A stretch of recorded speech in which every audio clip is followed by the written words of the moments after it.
Bonjour et bienvenue dans The Gardener, le podcast Deep Tech qui donne la parole aux entrepreneurs et à leur technologie. Je suis Estelle Charveria, analyste chez Carotte Capital, fonds d'investissement early stage dans l'innovation. Aujourd'hui, nous retrouvons Gaël Maten, fondateur de la startup Vibiscus qui développe des matériaux programmables pour réduire le bruit dans les espaces ouverts. Bonjour Gaël. Bonjour. C'est un plaisir de te recevoir aujourd'hui. Merci d'avoir accepté notre invitation. Est-ce que tu peux commencer par te présenter et nous parler un peu de ton parcours ? Alors, je m'appelle Gaël Maten, je suis le CEO et le cofondateur d'une startup qui s'appelle Vibiscus.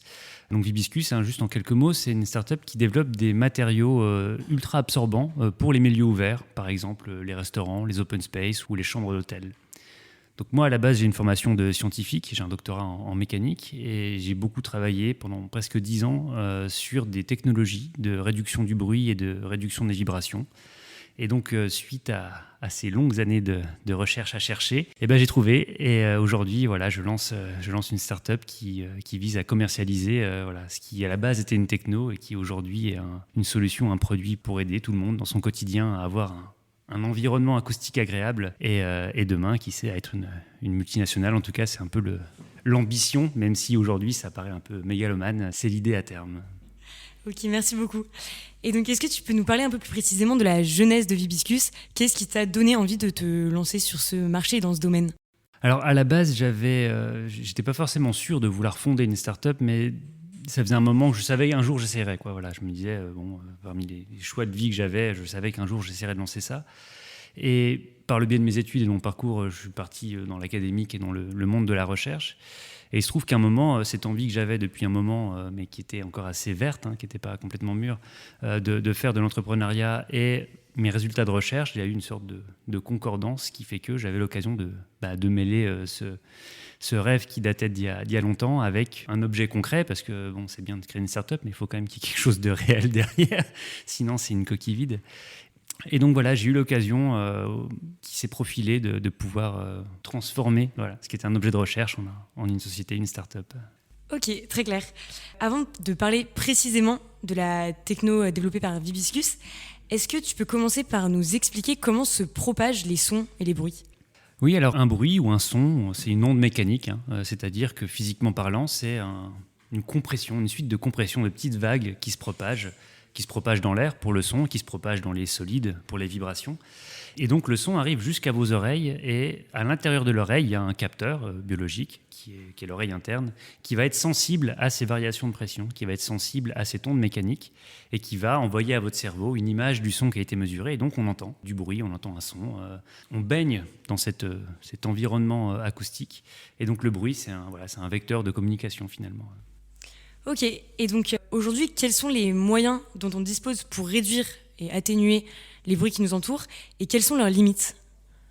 Il y a une solution un peu basique, c'est de mettre des bouchons dans ses oreilles. Ça, c'est redoutablement efficace et c'est vieux comme le monde. Les boules qui ou les oreillettes avec contrôle actif, ça fonctionne très bien. Le seul problème, c'est qu'il faut avoir quelque chose dans son oreille, donc c'est assez invasif. Et si vous voulez avoir l'oreille libre, mais quand même être protégé du bruit, il y a, habiter au milieu du désert, ça encore une fois, c'est une solution efficace, mais qui n'est pas donnée à tout le monde. Sinon, il y a des matériaux absorbants, qu'on appelle des matériaux passifs, qu'on peut mettre. C'est souvent des mousses ou de la laine de roche, donc des matériaux poreux, qu'on vient installer au plafond, sur les murs. Le seul souci avec ça, c'est que pour que ça marche vraiment bien, dans les bruits qui nous dérangent dans la vie quotidienne, les paroles ou le bruit de la route, il faut des épaisseurs de matériaux qui sont vraiment importantes. Alors on le fait dans les studios d'enregistrement, on le fait dans des salles spécialisées, où il y a jusqu'à 1,50 m d'épaisseur de mousse sur les murs. Dans notre quotidien, malheureusement, c'est pas aussi simple que ça. C'est qu'on met des épaisseurs assez fines. Et on a tous vu dans les gares, dans les bureaux, des blocs de mousse qui pendent au plafond, qui font une dizaine de centimètres d'épaisseur. Le problème, c'est que ça marche pas très bien, parce que l'épaisseur est trop faible, et donc ça absorbe des sons plutôt aigus. Et l'ennui, c'est que les sons qui nous fatiguent et qui nous dérangent sont plutôt des sons graves ou basses fréquences, pour lesquels la mousse est transparente, c'est-à-dire qu'elle n'a pas d'effet physique. Ok, et donc dans tout ça, où est-ce que se place Vibiscus ? Et d'un point de vue technique, comment fonctionne votre technologie ?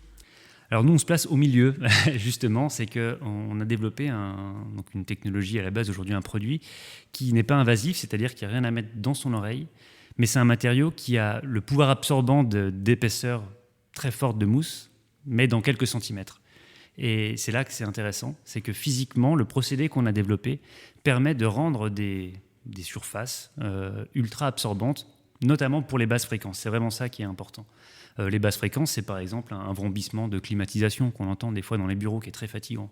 C'est le bruit de la route qui a des fréquences assez basses aussi et qui sont vraiment fatigantes.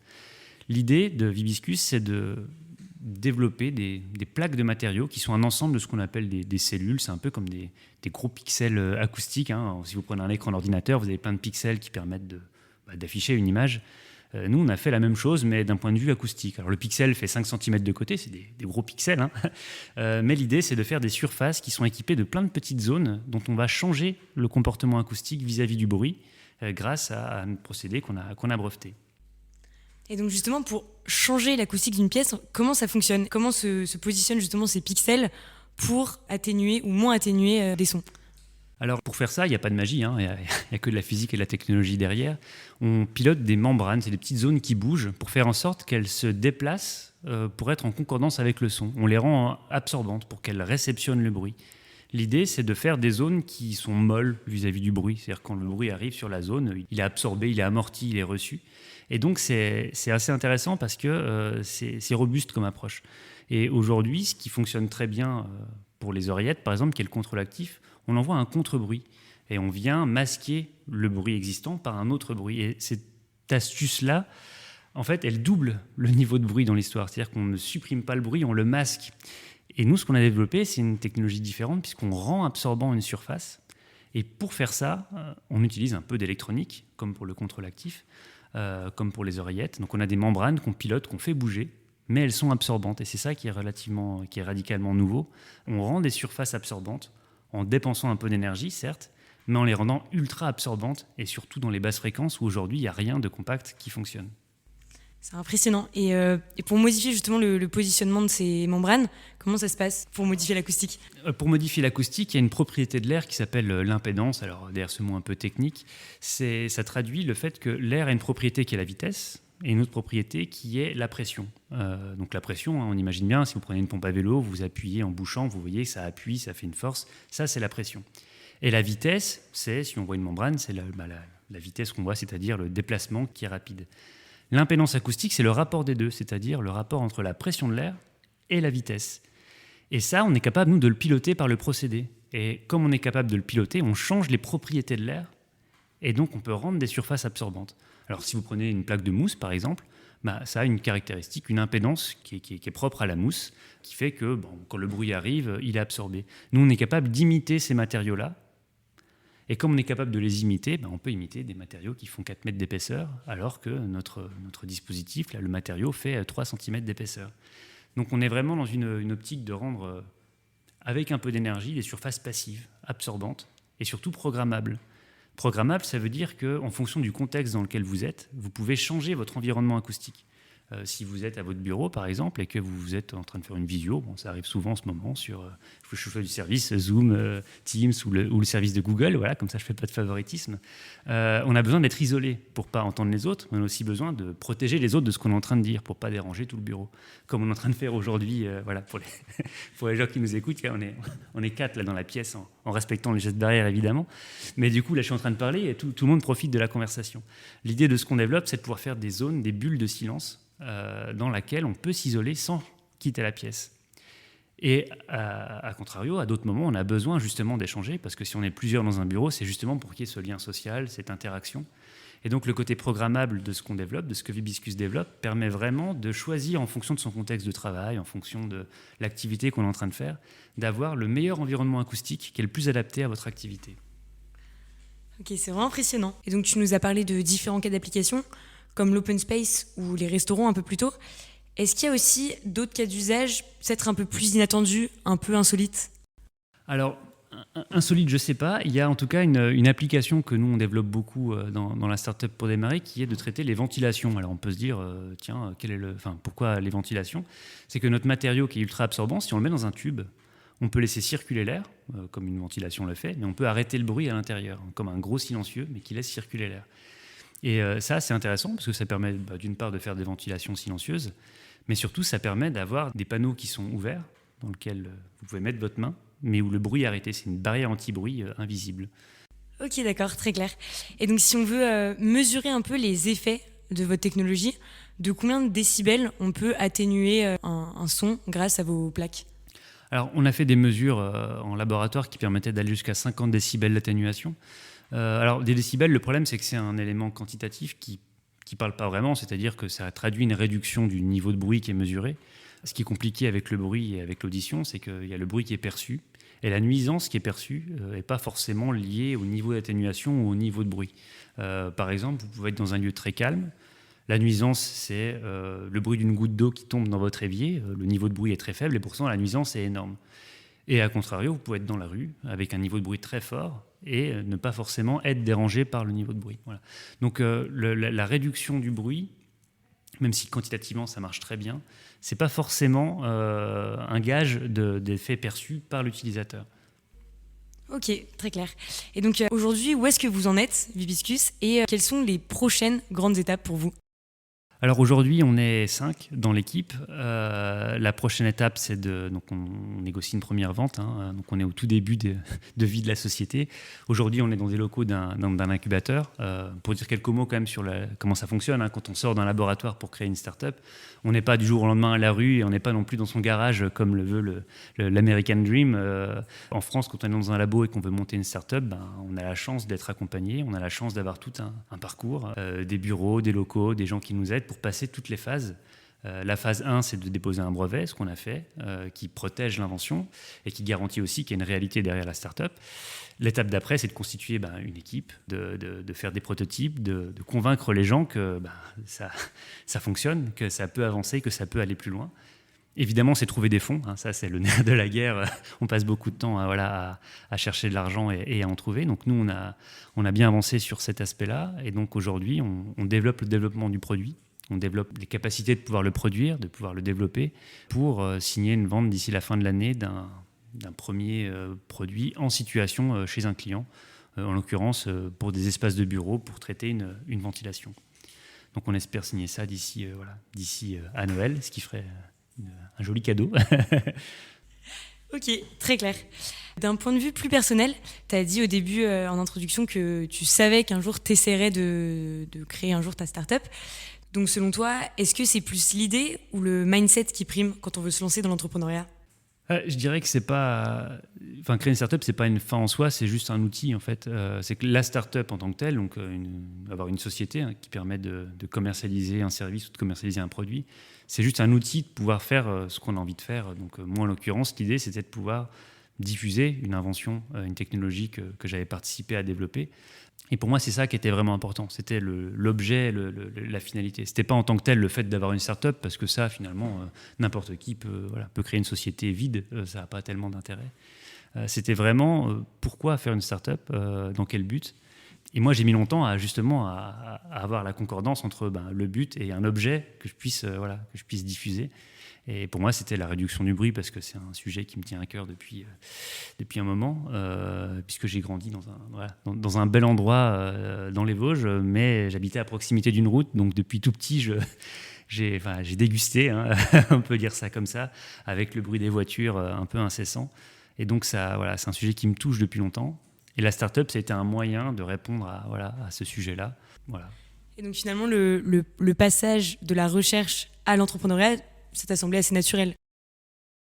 Je dirais pas naturel, parce que je trouve pas que ce soit très naturel de se lancer dans une société, parce qu'il faut être un peu malade vu le nombre d'obstacles. C'est un peu une maladie d'être entrepreneur, quoi. C'est-à-dire qu'on se prend tellement de claques, de difficultés que faut quand même être motivé. Par contre, ce qui est génial, c'est qu'on est libre, et surtout on a la possibilité de faire les choses de la façon dont on a envie de les faire, et surtout d'une façon pas conventionnelle, parce que c'est ça aussi l'intérêt de créer une start-up, c'est qu'on peut faire les choses de façon non conventionnelle, puisqu'on est relativement libre et agile. Et justement, puisque tu parles d'obstacles, est-ce que tu peux nous parler du principal obstacle que tu as rencontré au cours de cette aventure? Le principal, c'est un sujet difficile, ça. Je dirais que il y a un moment, pour moi, une période pendant laquelle on se pose des questions est-ce que je suis capable de me lancer dans une start-up? Est-ce que j'en ai envie? Est-ce que je suis capable de tenir la distance? Parce que c'est c'est un marathon, c'est pas un sprint. Donc, au moment de se lancer, on se pose quand même des questions, quoi. Est-ce que je vais tenir jusqu'au bout? Est-ce que ça risque de marcher? Donc, il y a une phase où on n'est pas complètement sûr que c'est ce qu'il faut faire et c'est la direction vers laquelle on veut se tourner. Et où pourtant, il faut avancer quand même. Donc ça, c'est assez... j'ai trouvé que ça, c'était pas facile à vivre. Le reste, à partir du moment où on voit que voilà, il y a tout ce qu'il faut, qu'on a les éléments pour avancer, qu'on a les moyens qui arrivent, que même s'il y a des difficultés techniques, qu'il faut convaincre des gens, qu'il faut aller chercher de l'argent, qu'il faut construire l'équipe, finalement, quand on n'a pas de crainte du fait que ça peut se faire, que c'est juste une question de temps et d'énergie, c'est pas grave, quoi. On finit par le faire voilà, avec du temps et de l'énergie. Vraiment, ce que j'ai trouvé le plus difficile, c'est qu'il y a un moment un peu charnière où voilà, on n'est pas complètement sûr d'y aller. Et pourtant, il faut quand même y aller, quoi. Et ça, c'est vrai que il y a un moment un peu de lâcher prise et de se lancer dans le vide qui est un peu saisissant au début et qui finalement, voilà, une fois qu'on est lancé, déjà on n'a plus tellement le choix. et puis surtout, ça se passe bien, quoi. Alors tu as fait un doctorat. Est-ce que tu peux nous dire un peu comment tu as vécu tes années de doctorant et qu'est-ce que ça t'a apporté? Alors le doctorat, pour juste expliquer aux gens qui ne savent pas ce que c'est, hein, concrètement, c'est 3 ans sur le papier. Souvent c'est un peu plus long, 3 ans et demi. C'est pas qu'une poursuite d'études parce qu'on est étudiant pendant un doctorat, c'est surtout une mise en situation professionnelle dans un laboratoire de recherche. Comme pour les médecins, ils ont 3 ans d'internat où ils travaillent dans l'hôpital en tant que médecin apprenti, on pourrait dire. Eh ben, pour les sciences de l'ingénieur ou pour les sciences en général, un doctorat, on est dans un laboratoire de recherche. On passe qu'une semaine en cours, il faut le rappeler, parce que des fois, les gens s'imaginent qu'en doctorat, on reste dans une salle de classe avec un tableau vert ou blanc à longueur de journée. En fait, pas du tout. On est dans un laboratoire de recherche à faire de la recherche. Et donc le doctorat consiste à partir d'un sujet où on connaît les choses, où on maîtrise ce qui existe déjà, on a un point de départ, et à passer 3 ans à résoudre des problèmes, à chercher les ennuis, parce qu'en fait on explore un sujet, et donc on est en terre inconnue, puisque le principe de la recherche, c'est d'à chaque fois explorer un axe qui n'a pas été exploré. Donc par définition, on est un peu tout seul à travailler sur son sujet, et le doctorat, c'est vraiment... une liberté forte parce qu'on a l'occasion d'explorer ce qu'on veut, on a l'occasion d'essayer ce qu'on veut, avec cette contrepartie qui est que, comme on explore des choses inexplorées, on se prend des bâtons, on se prend des baffes, parce que rien ne marche, quoi. C'est un peu, pas l'échec permanent, mais vraiment on essaie des choses qui loupent, puis on réessaye, puis ça reloupe, puis on réessaye, puis ça reloupe, et au bout d'un moment ça finit par marcher, ce qui est assez exaltant d'ailleurs, parce que après tant d'efforts, on est content quand finalement ça fonctionne. Et c'est aussi une période où on travaille d'un point de vue mondial, c'est-à-dire qu'il n'y a pas de frontières en recherche, donc on travaille avec des collègues qui sont au Japon, aux États-Unis, enfin de tous les pays du monde, part en conférence dans tous les pays du monde. Donc c'est vraiment une phase d'ouverture sur le monde qui est incroyable.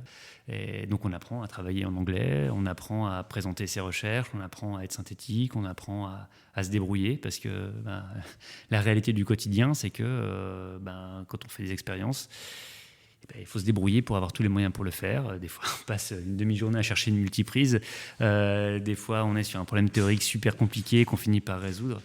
Et donc, finalement, c'est pas si éloigné que ça de l'entrepreneuriat. Et c'est pour ça que faire une start-up après avoir été chercheur, je dis pas que c'est le même métier, mais il y a quand même beaucoup de choses en commun, quoi. Ce côté un peu opiniâtre à résoudre les problèmes, à chercher des solutions et à se débrouiller avec ce qu'on a. Ça, c'est vrai que c'est un gros avantage. Donc voilà, le doctorat, c'est un métier, c'est une activité professionnelle qui consiste à apprendre à mener des projets avec des gens, des projets compliqués pour lesquels on n'a pas de solution, quoi. Et jusque-là, même jusqu'au master, jusqu'à Bac+5, il y a toujours une solution au problème. C'est-à-dire qu'on a un examen, il y a un corrigé. On fait des travaux pratiques, et il y a des solutions, le travail a déjà été fait, quoi. Et là, on est en roue libre, quoi. Il n'y a pas de solution. Il faut trouver la solution, et c'est ça qui est assez sympa, qui est difficile des fois, mais qui est assez sympa. Ok. Est-ce que tu aurais un conseil pour tous ceux qui aimeraient se lancer dans l'entrepreneuriat ? Je dirais qu'il faut rencontrer des gens qui l'ont déjà fait. Moi, j'ai passé beaucoup de temps à aller voir des entrepreneurs à différents stades et qui ont plus ou moins réussi. Parce que souvent, on a dans les médias un peu les retours d'expérience ou les histoires un peu romancées, souvent des grands entrepreneurs qui ont tout réussi, des Elon Musk. Et en fait, ce sont des cas particuliers, donc c'est pas forcément... ça donne une image un peu fausse de l'histoire, quoi. Ce qu'il faut faire, c'est aller voir des gens pas forcément connus autour de soi ou dans les incubateurs ou qui ont monté des boîtes et discuter avec eux. Et moi, à chaque fois que j'ai fait ça, je leur ai posé la question à la fin, est-ce que ça vaut le coup et si c'était à refaire, est-ce que vous le referiez quoi. Et vraiment, dans 100% des cas, j'ai eu droit à un grand sourire avec sans hésiter. Voilà. Alors, tout le monde précisait que c'était dur, qu'ils ont pris des baffes, mais que c'était une aventure dans laquelle ils se jetteraient à nouveau. Donc, je dirais à ceux qui veulent se lancer, commencez par aller voir des gens qui l'ont fait et voyez si ça vous tente ou pas, quoi. Ok, merci beaucoup. Pour finir, est-ce que tu pourrais nous dire pourquoi vous avez choisi ce nom Vibiscus ? Eh bien, Vibiscus, je mentionnais le fait que j'ai grandi dans les Vosges et il se trouve que j'avais la chance d'avoir un jardin, comme beaucoup de gens dans les Vosges d'ailleurs. Et il y avait un hibiscus dans le jardin de mes parents que je trouvais très joli. Et donc Vibiscus, c'est la contraction de vibration, donc pour le V, et de hibiscus pour la plante. Donc c'était à la fois un petit clin d'œil personnel à l'endroit où j'ai grandi et aux vibrations, puisque les vibrations de l'air, le son, ça touchait à l'objet de la société. Donc voilà, Vibiscus, c'est le mélange de vibration et de hibiscus. Donc c'était un peu le jeu de mots derrière le fait qu'on sait absorber du bruit. Ok, très beau jeu de mots. Merci beaucoup Gaël, c'était un plaisir d'échanger avec toi. Mais avec plaisir. Si vous êtes intéressé par Vibiscus, vous pouvez retrouver Gaël Maten sur LinkedIn. Et si vous voulez avoir plus d'informations, vous pouvez aller sur leur site internet vibiscus.com. C'est déjà la fin de ce podcast. Si vous l'avez aimé, n'hésitez pas à le partager autour de vous et à mettre 5 étoiles sur Apple Podcast. Ça nous aide beaucoup. Vous pouvez me faire un retour directement par LinkedIn. Et si vous êtes entrepreneur, vous pouvez aller sur notre site internet carotte.capital ou nous contacter par email à contact@carotte.capital. À bientôt!